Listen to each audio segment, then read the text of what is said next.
Baker Park is located in northwest Calgary and is the busiest disc golf course in Canada. It features 18 holes and over 5,000 feet of golf distance. Hole 1 is 451 feet and is one of two par 4s on the course. A straight hole with out of bounds on the path to the left and a double mandatory about 200 feet from the tee.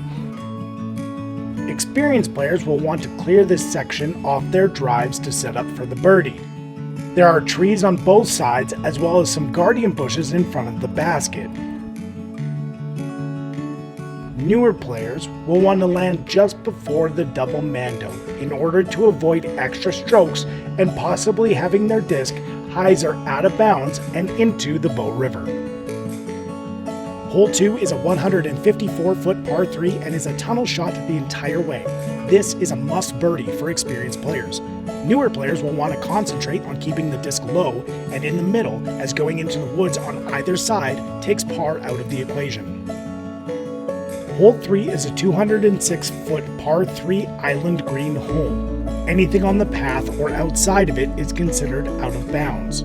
Approachable with both a forehand or backhand, you are relying on a little luck to park your disc under the basket as it is surrounded by guardian trees. If you do land out of bounds, add a penalty stroke and shoot from where your drive landed. Hole 4 is a 196-foot par 3 with a mandatory on the right side that you must be to the left of. Right-hand backhand players will need to switch to a forehand in order to set up a nice birdie attempt. If the forehand isn't in your arsenal yet, consider playing out to safety to the left side in order to set yourself up for a par. Hole 5 is a 167-foot par 3 set inside a tight set of trees. Kicking to the right off of any of the trees removes par from existence. Take some steam off of your shot in order to keep it straight and hope for some tree luck. This is a birdieable hole even if it doesn't seem that way your first few attempts.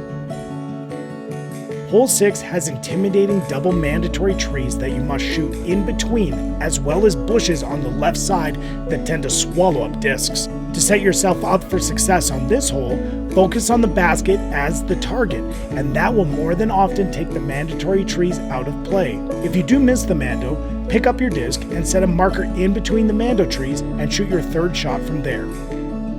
Hole 7 is a par 3 245-foot hole with out of bounds on the path behind the basket. This is a straight hole, however there are multiple sneaky trees that can interrupt the flight of your disc, left, right, and high. With practice, you'll find a path that works for you and your throwing style. With all that said, hitting one of these trees generally won't lead to a big number of throws, so no need to be too upset if you get unlucky. Hole 8 is one of the longer par 3s on the course at 324 feet. Trying to muscle out distance is a good way to end up out of bounds on and over the cart paths to the left and right. Beginners, focus on keeping your drive down the middle. This will set you up for an easy par.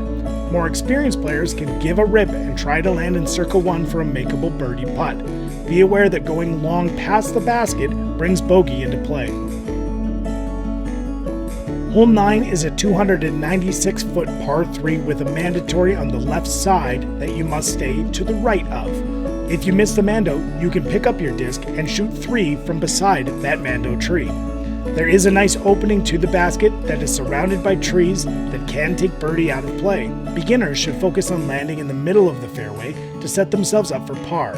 Be aware of flying disc from hole 1's tee position that can land near the basket. For more experienced players, you'll want to shoot an Anheuser Flex to end up in prime landing position for the birdie.